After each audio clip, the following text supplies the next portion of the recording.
할렐루야. 오늘도 하나님께서 우리와 함께 하시며 우리의 길을 열어주시고 삶의 방향을 보여주실 줄로 믿습니다. 우리 인생에 깜깜하고 앞이 보이지 않는 힘든 어둠의 상황들이 펼쳐질 때마다 그럼에도 하나님은 살아계셔서 먼저 우리에 앞서서 우리의 발길을 비춰주시고 소망으로 인도해 주시는 줄로 믿습니다. 그러기에 눈을 들고 하늘을 바라보며 하나님을 의지하는 저와 여러분 되시기를 바랍니다. 블룸하르트라는 독일의 어느 시골 교회 목사님이 계셨습니다. 그분은 그저 평범한 시골 목사였음에도 불구하고 1차 세계대전 이후에 종말론적 신앙으로 많은 사람들에게 선한 영향력을 끼쳤습니다. 이 블룸하르트 목사는 1차 세계대전 이후에 절망에 빠져 있는 사람들에게 예수님의 재림을 생전에 보게 될 것입니다 라고 예언하면서 사람들에게 경각심을 심어 주었다고 합니다. 그의 집 마당에는 언제나 한 대의 마차가 준비되어 있었다고 합니다. 그것은 예수님이 재림하시자마자 그 장소로 달려가려고 준비해 두었다라는 것입니다. 이렇듯 그는 이 마지막 날에 대한 분명한 확신을 갖고 살았습니다. 그리고 그러한 종말론적 사상으로 인해서 사회나 현실에 대해서 무관심했던 것이 아니라 당시 전쟁 이후에 고통 가운데 살아가고 있는 사람들에게 아름다운 하나님 나라에 대한 소망을 일깨워 주어서 그들을 위로하고 그들에게 희망을 주었다는 것입니다. 물론 그의 생애 동안에 주님의 재림은 이루어지지 않았습니다. 하지만 결과적으로 마지막 날에 대한 확신 가운데 깨어서 그 시대를 깨운 목회자로 사람들에게 알려져 있습니다. 또 한 분을 소개하려고 합니다. 호나티우스 보나르라는 분인데 이분은 평생 신앙 안에서 경건한 삶을 살았던 분입니다. 그분은 아침에 눈을 뜨면 창문을 열고 커튼을 제치면서 주여 이 아침에 오시겠습니까? 그렇게 인사를 하고 하루를 시작했다고 합니다. 그리고 밤이 되면 창문을 닫으면서 주여 이 밤에 오시겠습니까? 그렇게 하루를 마감하며 주님을 맞을 준비를 했다는 것이죠. 매일매일 주님이 오늘 임하실지도 모른다라는 그러한 기대감과 긴장감 속에 하루하루를 믿음으로 살았다라는 것입니다. 그렇게 주님의 오심을 사모하며 산 사람이 어떻게 말씀을 어기며 내 마음대로 살 수 있었을까요? 결코 그러지 못했다는 거죠. 오늘날 우리 그리스도인들의 마음속에 주님에 대한, 다시 오실 주님에 대한 열망이 얼마나 간절할까요? 여러분들은 어떻습니까? 주님이 오늘 밤 우리 가운데 임하시기를 정말 간절히 소망하고 있나요? 안타깝게도 요즘 이 시대의 사람들은 주님의 다시 오심에 대한 열망이 그리 크지 않습니다. 어쩌면 그런 모습이 주님이 오실 때가 더 가까운 때의 모습이 아닌가 생각해 볼 수도 있습니다. 오늘날에 아마 그리스도인을 대상으로 갤럽 조사를 하면 주님이 지금 오시지 않았으면 좋겠다라고 대답하는 사람들이 더 많지 않을까요? 여러분들은 어떻습니까? 주님이 오늘이라도 오셨으면 좋겠습니까? 아니면 좀 내가 살 만큼 살고 누릴 만큼 누리고 내가 이 땅을 떠날 때쯤 맞춰서 오셨으면 좋겠습니까? 사람들이 그렇게 생각하는 가장 큰 이유가 무엇일까요? 이 세상이 너무 즐거워서 재밌어서 아닐까요? 이 땅에서의 삶을 다 만족하게 누리고 살고 싶은 욕망이 오늘 우리에게 있는 건 아닐까요? 그럼에도 2000년 전이나 지금이나 주님의 재림에 대한 성도들의 관심은 여전히 큽니다. 예수 믿는 사람이라면, 그래도 온전한 믿음의 사람이라면 누구나 주님의 재림은 간절히 기다리고 있습니다. 조금 늦게 오셨으면 좋겠습니다 라고 생각할진 몰라도 그래도 우리는 주님의 재림이 이 땅에 반드시 있을 것을 믿고 빨리 오기를 사모하고 있는 믿음의 사람들인 줄로 믿습니다. 아멘. 네, 그래도 우리 한빛교회 성도들은 재림을 기다리는 사람들입니다. 그러다 보니 사람들은 재림의 때와 시기에 대해서 관심이 많았습니다. 그러다 보니 그런 걸 가지고 미혹하는 이단들도 많았습니다. 지금도 여전히 그런 이단들이 우리 주변에서 성도들을 미혹하고 있습니다. 바울 당시에 이 데살로니가 교회 성도들도 재림의 때와 시기에 관한 문제 때문에 어려움을 겪고 있었습니다. 그래서 바울에게 거기에 대한 도움을 요청했습니다. 그래서 오늘 바울은 편지를 통하여서 주님의 재림을 기다리는 성도들의 바른 삶의 자세가 무엇인지에 대하여 가르쳐주고 있습니다. 분명 그리스도인은 주님의 재림에 대한 분명하고도 확실한 생각을, 태도를 분명하게 알고 있어야 합니다. 그래야만 어떤 미혹에도 흔들리지 않고 인내하며 재림을 기다릴 수 있습니다. 첫 번째, 재림의 시기에 대한 이야기죠. 예전에 1992년에 시한부 종말론이 대한민국을 떠들썩하게 한 적이 있습니다. 다 기억나실 것 같아요. 다미선교회라는 이단단체가 1992년 10월 28일 예수님이 재림한다라는 이야기를 통해서 수많은 사람들을 미혹했던 적이 있습니다. 무려 당시 8천여 명의 사람들이 이 다미선교회에 들어가서 직장도 그만두고 학업도 포기한 채 가출해서 거기에 빠져 들어 있었습니다.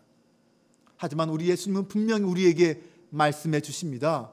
그러나 그날과 그때는 아무도 모르나니 하늘의 천사들도 아들도 모르고 오직 아버지만 아시느니라. 성경은 분명 예수님은 재림의 때와 시기는 아버지의 소관이라고 말하고 있습니다. 따라서 그 때와 시기에 대하여 지나친 호기심을 갖는 것은 옳지 않습니다. 이 말은 때와 시기에 대해서 무감각해라 그런 의미는 아닙니다. 분별할 줄 알아야 된다는 뜻입니다. 왜냐하면 주님의 그날은 밤의 도적처럼 예측하지 못한 때에 이른다고 말하기 때문입니다. 분명한 것은 우리가 그 날과 그 시를 알지 못하지만 주님의 구속사는 그리스도의 재림을 통하여 완성된다는 것입니다. 그러므로 그날은 반드시 온다라는 것입니다. 따라서 아무런 준비 없이 그날을 맞게 되는 불신자들에게는 그 주님의 재림은 돌발적인 사건이 될 것이고 그날은 고통과 환난의 때가 될 것입니다. 하지만 성도들에게 재림의 날은 결코 두려워할 날이 아닙니다. 그렇다고 해서 관심을 갖지 말라는 것은 아닙니다. 다만 허락된 범위 이상의 것에 마음을 빼앗기지 말라는 것입니다. 그 다음은 하나님의 주권하에 맡기라는 것이죠. 겸손하라는 것입니다. 항상 겸손하게 깨어서 주님을 향한 믿음을 굳게 하고 주님의 재림을 예비하는 삶을 살아야 합니다. 그러면 주님의 재림의 날은 두려운 날이 아니라 오히려 하나님의 구속사가 완성되는 기쁨과 감사의 축복의 날이 될 것입니다.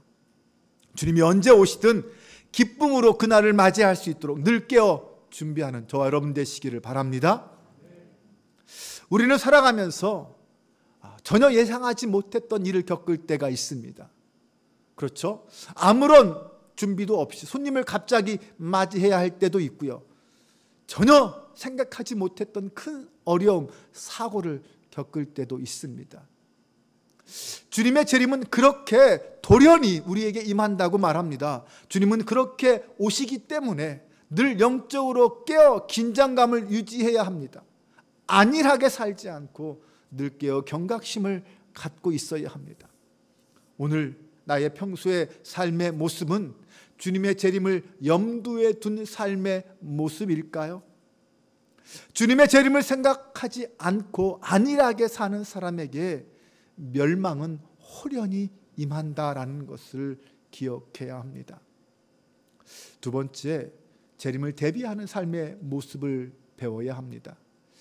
주님의 재림은 믿는 자에게 구원을 완성하는 축복의 날이라고 하였습니다.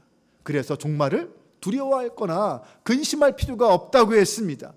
비록 주님께서 재림하시는 날을 정확하게 확실히 알 수는 없지만 하루하루 깨어서 주님과 동행하며 살다 보면 믿음으로 정말 내 인생을 질서 있고 규모 있게 살다 보면 우리는 반드시 주님을 기쁨으로 맞이할 때가 올 것입니다. 잘못된 재림 사상에 빠지면 보통 방탕하고 무절제한 삶을 살게 됩니다. 하지만 빛으로 오신 주님을 믿는 사람은 빛의 아들이라고 했습니다. 낮의 아들이라고 표현했습니다. 네, 맞습니다. 우리는 어둠에 속한 자가 아니라 낮에 속한 자입니다. 빛의 아들이요 낮의 아들입니다. 그래서 성도는 자신의 삶을 허랑방탕하게 내어놓지 않습니다. 타락하지 않고 규모 있고 질서 있게 자신의 삶을 지켜갑니다.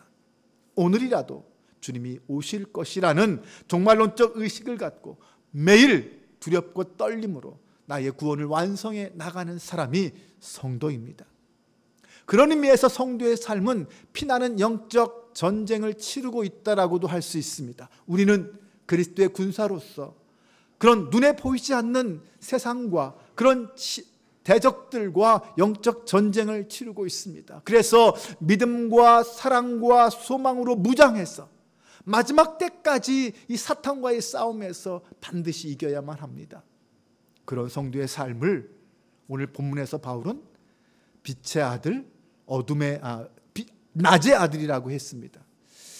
이 말의 의미를 생각해 보겠습니다. 그 말은 성도는 어두운 곳을 밝히는 사람이다 라고도 말할 수 있을 것입니다.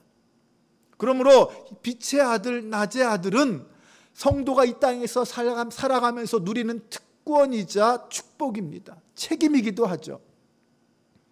오늘 본문에서 에베소 5장 8절 9절에서 바울은 성도를 빛의 자녀라고 하면서 빛의 열매에 대해서 이야기했습니다. 모든 착함과 의로움과 진실함, 이것이 빛의 열매라고 했습니다.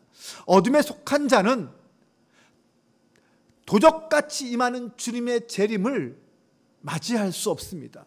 결국 그날에 멸망당할 수밖에 없습니다. 그러나 빛의 아들, 낮의 아들, 낮에 속한 자는 결코 도적처럼 주님의 날을 맞이하지 않습니다. 왜요? 우리는 낮의 아들이기 때문에 우리의 삶은 언제나 깨어 있습니다. 그러니 주님이 도적같이 임하지 않습니다. 아니, 도적같이 임한다 하더라도 우리는 그것을 알 수 있습니다. 그 순간 주님의 재림을 영접할 수 있게 된다는 것입니다. 네, 어둠의 자식들, 어둠에 속한 자는 그날이 도적처럼 자기도 모르게 임해서 결국 망하게 될 것입니다. 하지만 깨어있는 주님의 자녀들은 낮의 아들로서 어떻게 주님이 오셔도 그 주님을 영광 중에 맞이하게 될 것입니다.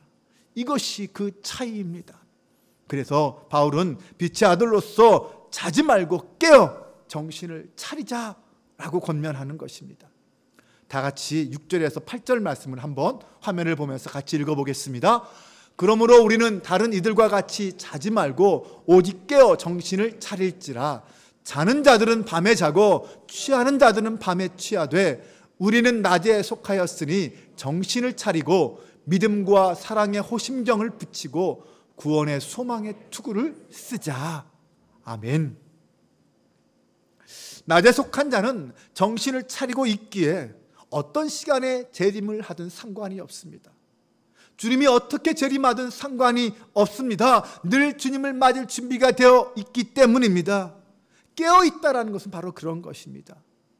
이렇게 비유할 수 있을 것 같습니다. 군인들이 언제 발생할지 모를 비상사태에 대비해서 항상 군인은 보초를 씁니다. 보초를 쓴다는 것은 깨어있다라는 증거입니다. 반면에 잔다라는 것은 어떤 뜻입니까? 그것은 마비되어 있다라는 거예요.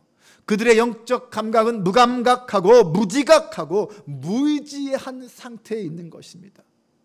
지금 세상에서 어떤 일이 벌어지고 있는지, 지금 하늘에서 어떤 역사가 이루어지고 있는지 그들은 알 수 없다라는 것입니다. 또한 취했다라는 것은 판단력과 분별력이 흐려졌다는 것을 의미합니다. 지금 내가 이 상황에서 어떤 행동을 취해야 할지, 어디를 바라봐야 할지, 어디로 가야 할지 판단할 수 없다라는 것입니다. 만일 영적으로 깊은 잠에 빠져 있다면 우리는 다시 깨어 일어나 무장해야 합니다. 바울은 그 무장을 믿음과 사랑의 호심경, 구원의 소망의 투구라고 불렀습니다. 믿음과 사랑과 소망으로 무장하라라고 말합니다. 우리가 인생의 마지막, 주님 재림하실 그때에 무장해야 할 것이 무엇이냐? 믿음과 사랑과 소망으로 무장하라라고 말하고 있습니다. 믿음과 사랑과 소망은 성도가 마지막까지 붙잡아야 할 신앙의 덕목입니다. 빛의 자녀가 마지막까지 품고 가야 할 신앙의 기준입니다. 주님만이 나의 구주라는, 오직 주님만이 나의 구주라는 이 믿음, 주님 안에서 서로 사랑하라는 이 사랑, 주님이 다시 오셔서 우리의 구원을 완성해 주실 거라는 소망, 이것이 우리가 붙잡아야 할, 마지막 순간까지 놓치지 말아야 할 믿음의 덕목인 줄로 믿습니다. 이걸 붙들고 끝까지 승리하는 저와 여러분 되시기를 바랍니다. 세 번째로, 구원을 향한 삶을 도전하고 살아가야 합니다. 하나님은 우리에게 진노하기를 원하지 않으십니다. 하나님은 우리가 예수 그리스도 안에서 다 구원받은 주님의 자녀가 되기를 원하십니다. 그런데 사탄은 우리를 미혹해서 그 하나님의 구원의 자리에서 우리를 쫓아내려고 합니다. 하나님의 은총에서 벗어나 저주를 받는 사람이 될수록 우리를 유혹하고 있습니다. 사탄은 그렇게 깨어서 활동합니다. 그러기에 우리의 눈은 불을 켜고 그 모든 환경을 직시할 수 있어야 합니다. 우리가 이 땅에 살면서 깨어 있을 수 있는 가장 큰 이유가 무엇일까요? 그것은 바로 예수님의 십자가 때문입니다. 십자가의 사랑, 그 십자가의 은혜를 알면 우리는 깨어 있을 수밖에 없습니다. 도저히 잠을 잘 수 없어요.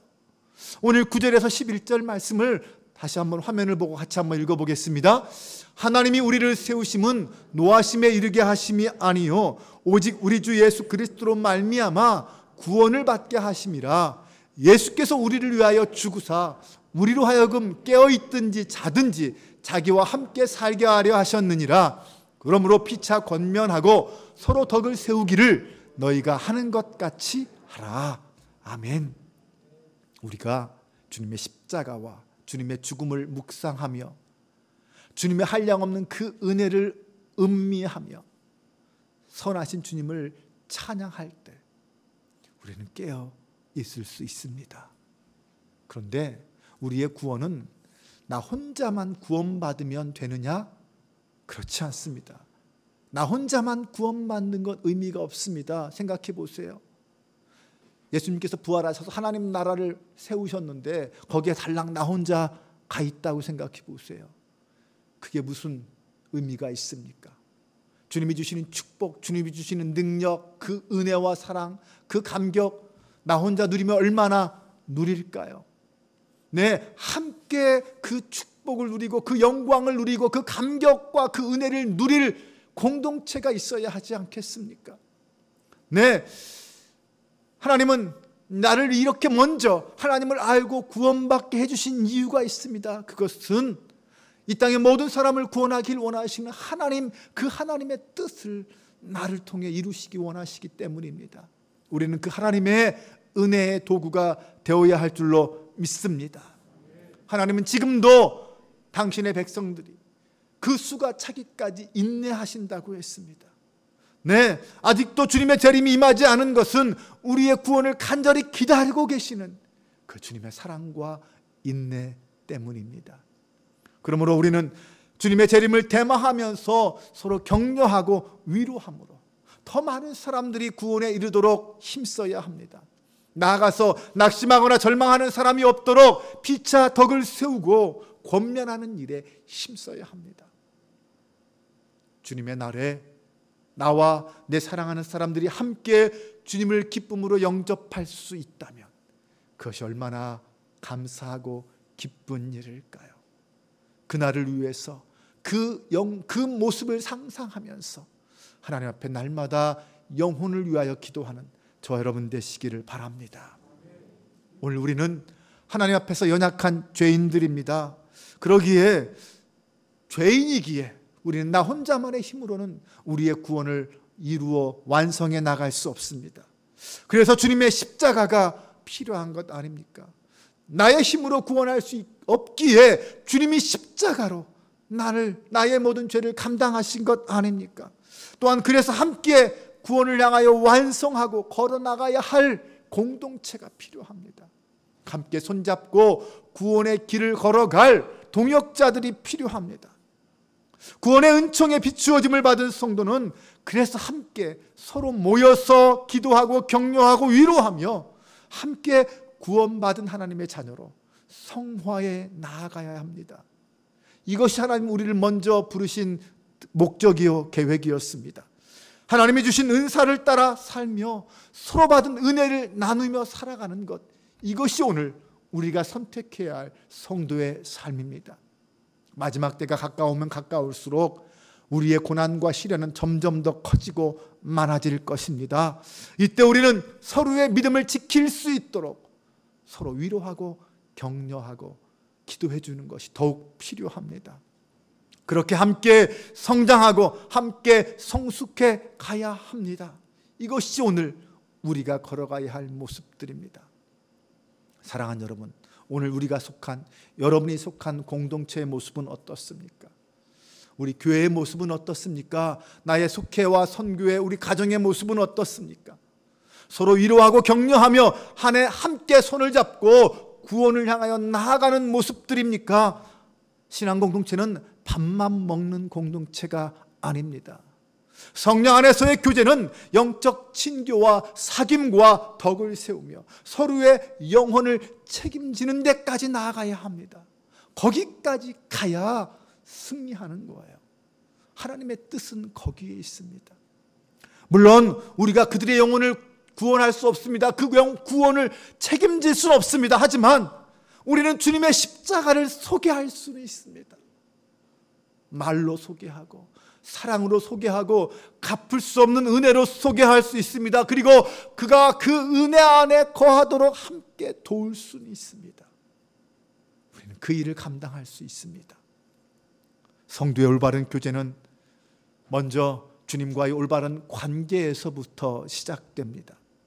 주님과 온전한 인격적이고 친밀한 관계를 맺고 나아가서 다른 성도들과 사랑과 섬김의 관계를 맺을 때 우리는 서로를 위로하고 격려할 수 있고 함께 하나님 나라를 세워갈 수 있습니다. 먼저 지금 나와 하나님과의 관계를 돌아보기 원합니다. 말씀과 기도로 하나님과 교제하고 있는가? 하나님과 가까워져 있는가? 하나님과의 친밀한 관계를 다시 한번 돌아보며 회복하기를 원합니다. 그리고 지금 삶의 자리에서 고난과 시련 가운데 처해 있는 우리의 이웃들을 생각하며 그들을 돌아보고 격려하고 기도해 주기를 원합니다. 우는 자들과 함께 울어주고 형제들의 고통을 함께 나눌 수 있기를 바랍니다. 하나님의 말씀으로 서로 위로하며 그렇게 인도할 때 흔들리던 믿음을 굳게 지키며 우리는 함께 승리할 수 있습니다. 오늘날 지구촌 곳곳에는 온갖 재난과 난리의 소문들이 들끓고 있습니다. 우리가 홍수로 힘들어했지만 중국이나 유럽은 가뭄으로 힘들어하고 있습니다. 사람들은 그런 재난과 기근과 전쟁을 보면서 재림이 멀지 않았다고 말합니다. 하지만 이 같은 세상에서 우리는 이런저런 세상 사람들의 목소리에 휘둘리지 말아야 하고 지금 하나님의 뜻이 과연 어디에 있는지 분별할 수 있어야 합니다.